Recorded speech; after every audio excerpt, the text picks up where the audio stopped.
Over 400 people now have been arrested, 100 have been charged, some in relation to online activity, and a number of them are already in court. This is my video update on this Sunday afternoon, April the 20th, coming to you from Nicosia, Cyprus. Happy Easter to everybody that is celebrating Easter. Christos Anesti, Christos Voskres. Let's talk about some news. And let's start things off with Putin's announcement of an Easter ceasefire. A ceasefire that took effect yesterday at 6 p.m. and will last until April the 21st at midnight, about a 30-hour ceasefire. This is what Putin ordered for the Russian military, this pause in fighting.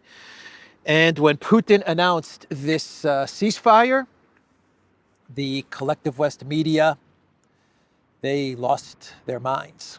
They absolutely lost their minds. What is Putin up to? What is his game? What is his angle? What kind of 5D chess is this? How dare Putin all of a sudden call a ceasefire? What's going on? That was the collective West mainstream media yesterday when Putin announced a ceasefire. CNN, they have an article with the title, "The Real Strategy Behind Russia's Sudden Truce Announcement." So in this article, CNN is trying to figure out what kind of trickery is this from Russian President Vladimir Putin? Is he trying to pull a fast one on the Ukraine military? Is he trying to win favor with U.S. President Trump? Has he run out of weapons? Has he finally run out of weapons and now he needs a 30-day pause in fighting in order to replenish the shovels and the washing machine chips? What is Putin's angle? That was what CNN was asking in this article, trying to figure out in this article. Well, I've got some thoughts as to why Putin announced a ceasefire, an Easter ceasefire, because it's Easter. It's Easter, and Putin decided to announce an Easter ceasefire, and the Russian military is in a dominant position on the front lines, and they're in a very strong position, and the Ukraine military is in a very weak position. So even if the Ukraine military does not reciprocate, does not call a ceasefire, the Russian military can absorb a unilateral pause in fighting for 30 hours. So that's why he called a ceasefire, because it's Easter, the most important day on the Christian calendar, definitely the most important day on the Orthodox Christian calendar. So that was the big announcement from Putin. And at first, the Green Goblin, he did not like this announcement from the Russian president, this ceasefire announcement. And he said that this is some sort of trickery from Putin and Ukraine was not going to announce a ceasefire. But then it looks like Elensky must have received a call from someone somewhere, maybe someone in Washington, most likely someone in London or Paris, probably Paris, maybe 10 Downing Street, I don't know. And they ordered Elensky to also call a ceasefire. And that is what Elensky ended up doing. So at first, he said, no ceasefire. This is some sort of Putin-Russian trickery. And then a couple of hours later, he said, okay, ceasefire for Ukraine as well. This is what Elensky said, and I quote, "If Russia is now suddenly ready to really join the format of complete and unconditional ceasefire, Ukraine will act in a reciprocal way, as it will be from the Russian side. Silence in response to silence. Strikes in response to strikes. Elensky stated, adding that if the truce holds, Kiev is ready to extend it beyond the 30-hour period. So it wasn't enough for Elensky to reciprocate the ceasefire call from Russia, to say, okay, we'll also call a ceasefire. Elensky had to one up Putin in Russia because of media optics, right? You can't let Russia get the better of you when it comes to the PR media optics. So if Putin calls a ceasefire, well, okay, fine. We'll also call a ceasefire, but you know what else? We'll request that the ceasefire be extended beyond April 21st. How about that, Putin? I see your ceasefire, and I call an extension beyond April 21st. And what kind of extension is Zelensky calling for? Unconditional ceasefire. If Russia calls a ceasefire until April 21st, well, let's extend the ceasefire. An unconditional ceasefire is what Elensky is saying. That unconditional ceasefire. So that was the statement from the Green Goblin, trying to push for an unconditional ceasefire. No doubt that he got the call from Paris or London. When he says unconditional ceasefire, that's Stammer and Macron words right there. I wouldn't be surprised if this statement was written by Macron's staff and handed to Elensky, the script handed to the Green Goblin. So CNN, they are reporting on the framework, the U.S. framework to end the Ukraine war. They're providing some additional detail as to what's going on with this framework that Rubio presented to the UK, to Germany, to France, and to Ukraine in Paris last week. And CNN is reporting that the framework is indeed calling for a freeze on the front lines, which would mean that when Bloomberg reported that Russia would control the 4 territories,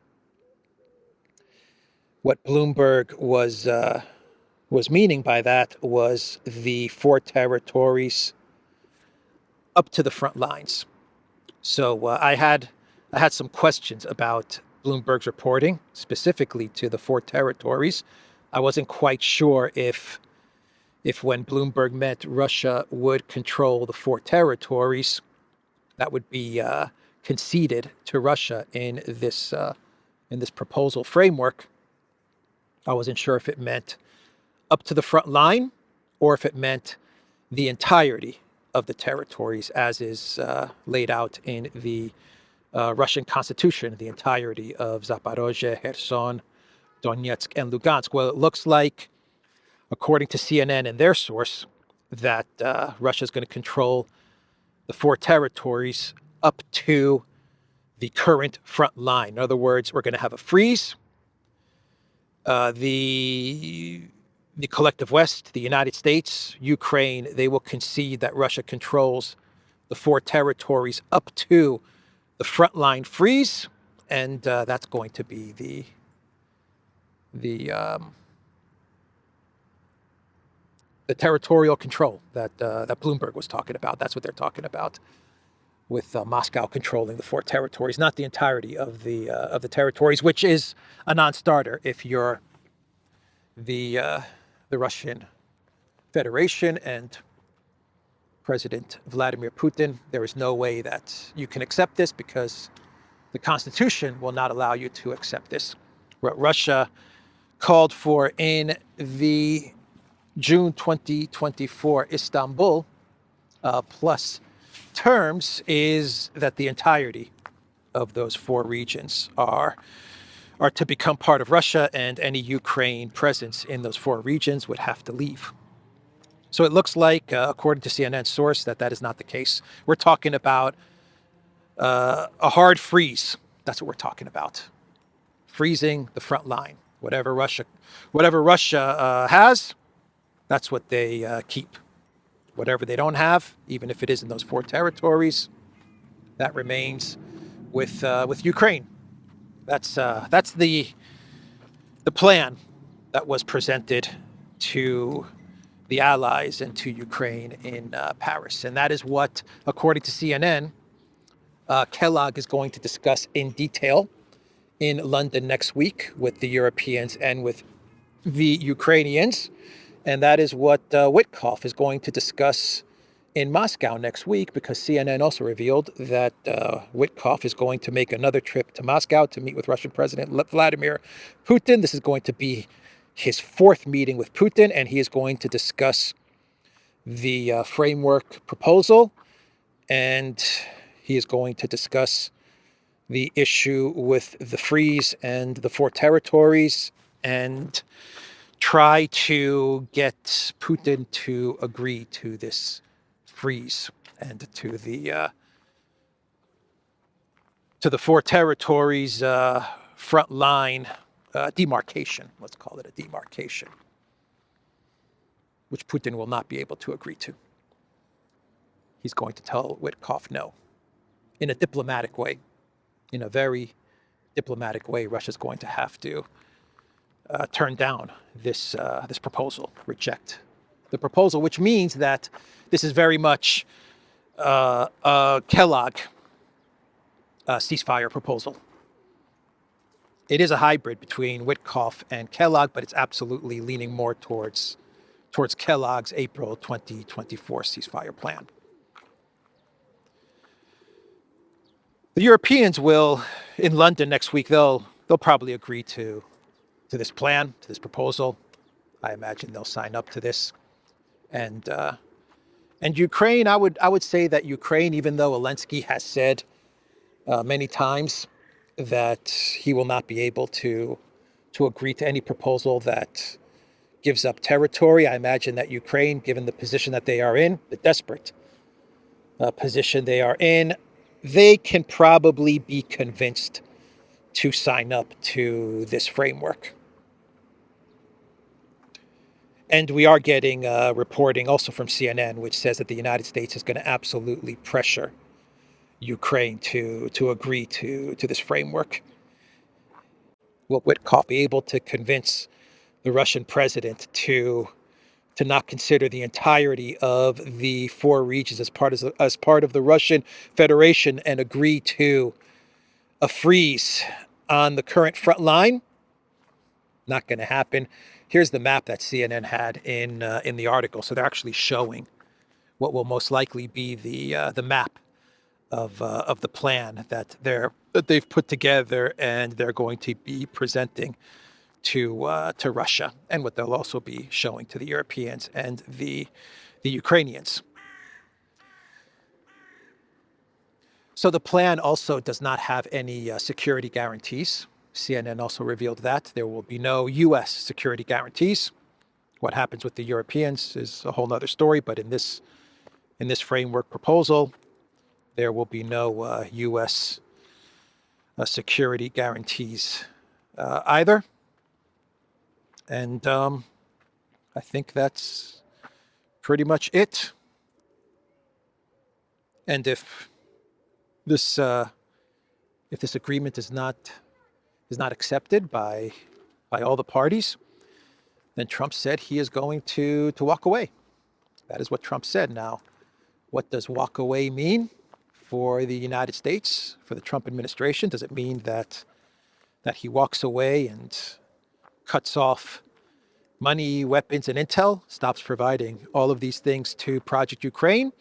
Or does it mean that he walks away and stops the money, but still provides some weapons to keep the MIC happy and still provides some intel, most likely through the Europeans, in order to keep the neocons happy? I think that's most likely what we're going to see. I can see a scenario where the Europeans accept this proposal, I can see a scenario where the Ukrainians are also pushed into accepting this proposal. They don't really have much choice, nor do the Europeans. The Europeans don't have much choice either. So I can see them getting on board with this Kellogg Witkoff hybrid framework. I can see Russia in a very diplomatic way not accepting this proposal, and then the media will spin it as Russia does not want peace and does not agree to a ceasefire and says no to Trump.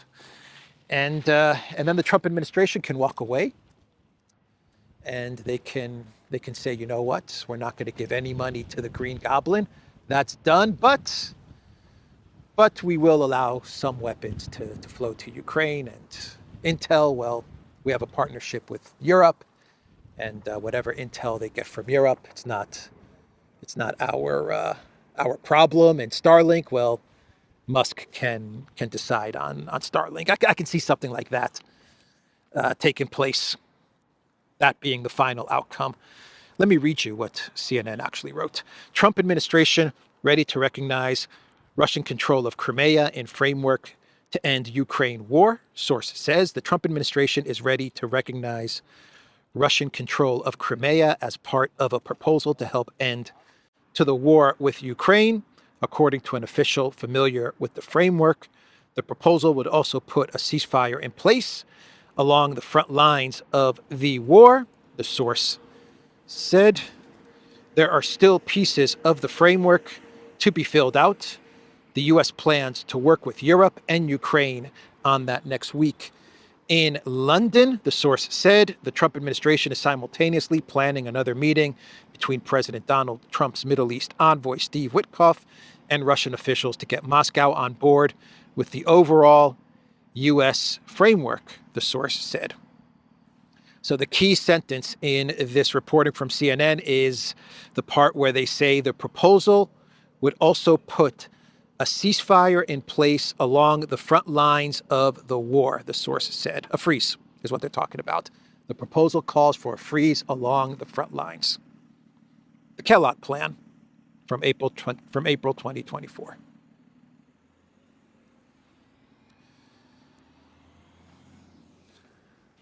So that's everything with this proposal. We'll find out next week what happens, but I think everyone pretty much knows how this is going to play out. So let's see. Wesley Clark, he gave an interview. Remember that guy, Wesley Clark? The U.S. plan to take out, what was it? 7 countries in 7 years or something like that. Wesley Clark, he was a commander for NATO, wasn't he? He gave an interview, and he said that the key for Russia for victory in this conflict is all about capturing Odessa. That is what he said. It's all about capturing Odessa. The capture of Odessa will be a symbol of the end of the war and a de facto victory for the Russian Federation. This is Putin's strategic goal, Clark said. There's truth to that. Absolutely, there's truth to what Clark is saying. That for Russia, it's very important. Strategically, obviously, the Black Sea and all of that, but symbolically, absolutely, it's important for many Russians, perhaps even the Putin administration, absolutely the Putin administration, to capture Odessa. But when someone like Clark says something like this, here's my thinking on this statement from Clark. Everyone knows that Odessa is important for Russia. I don't think this is a big surprise. It's a big revelation. It's not a big revelation from Clark. But when someone like Clark says this, I'm thinking that this is Clark telegraphing what NATO, France, UK, the collective West is planning to do. They're planning to go after Odessa. They're planning to try and capture Odessa for the collective West. Capturing Odessa is key for them because that's perhaps the only way that they will be able to claim victory in this conflict is if they do manage to capture Odessa. So I think that there's some projection going on here. That's how I see Clark's statement. He's basically saying, you know what? We're going to make a play at Odessa, the collective West, the UK, France, and if we can capture Odessa, if we can take control of Odessa as NATO, then we can call this whole Project Ukraine thing a victory for NATO and for the collective West, strategically and symbolically. Yeah, that's what I got from Clark's statement. What else? How about we talk about Iran? Negotiations in Rome that took place the other day. The Iranian foreign minister, Araghchi, and Witkoff. Good negotiations. Once again, it was Oman that was mediating in Rome, and the negotiations were positive. And it looks like we're going to be moving towards more technical meetings and perhaps a deal. Here is what Araghchi posted on X. Relatively positive atmosphere in Rome has enabled progress on principles and objectives of a possible deal. We made clear how many in Iran believe that the JCPOA is no longer good enough for us.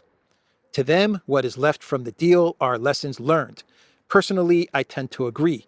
The initiation of expert-level track will begin in coming days with a view to hammer out details. After that, we will be in a better position to judge. For now, optimism may be warranted, but only with a great deal of caution.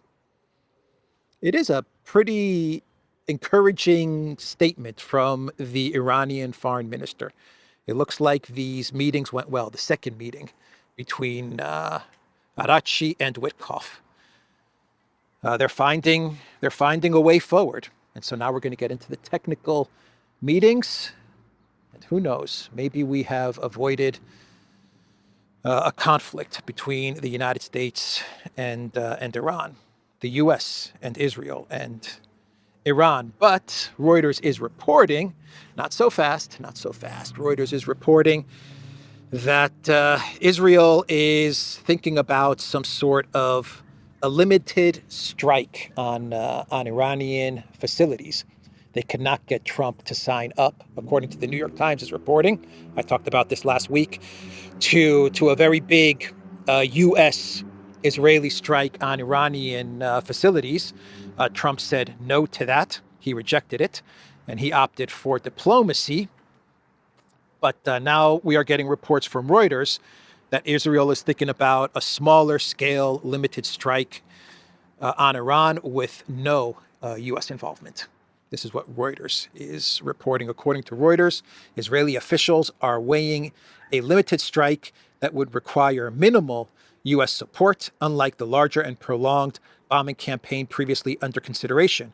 West Jerusalem reportedly presented Washington with several strike options, including some with late spring and summer timelines. A senior Israeli official told the outlet that no final decision had been made. So it does look like Israel, with the discussion about a limited strike on Iran, that they are trying to derail the diplomacy between the United States and Iran, between Witkoff and Araghchi. And they're probably betting that if they do initiate some sort of a limited strike on Iran, that this would inevitably pull in the United States.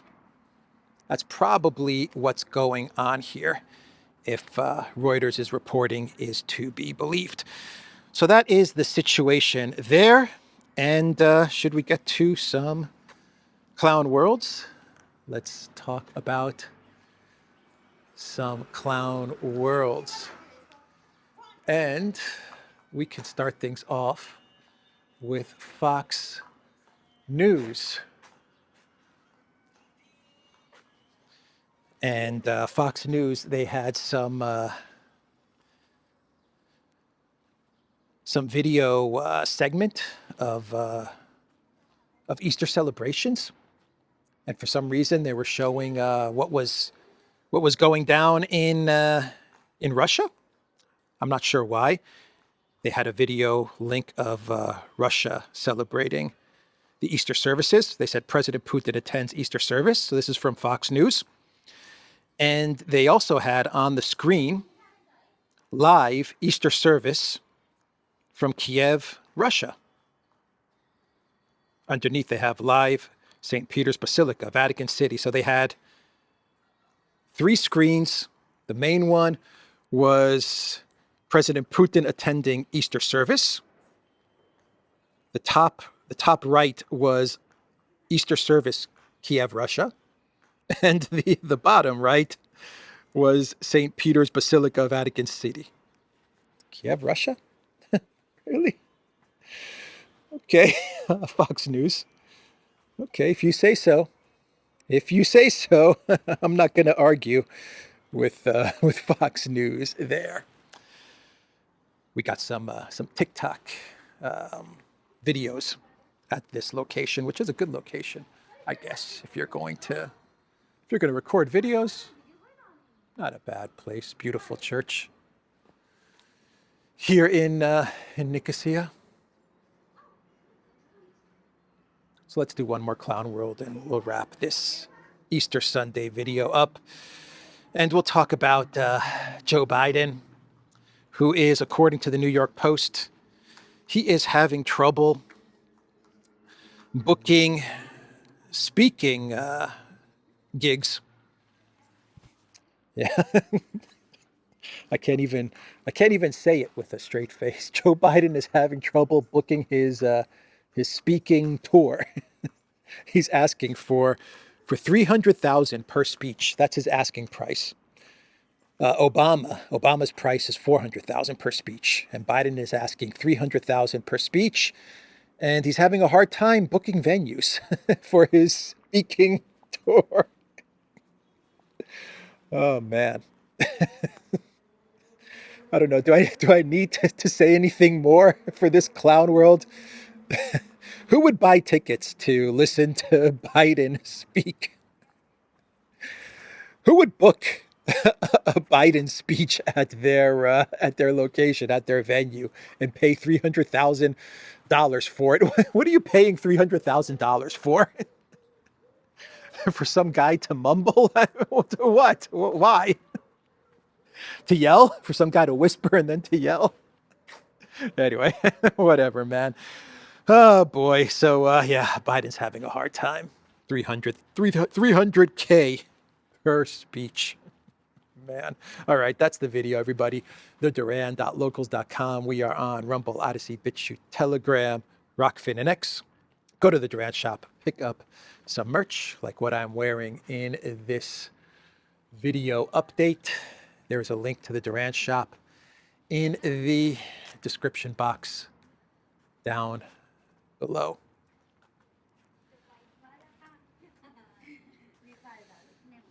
Take care.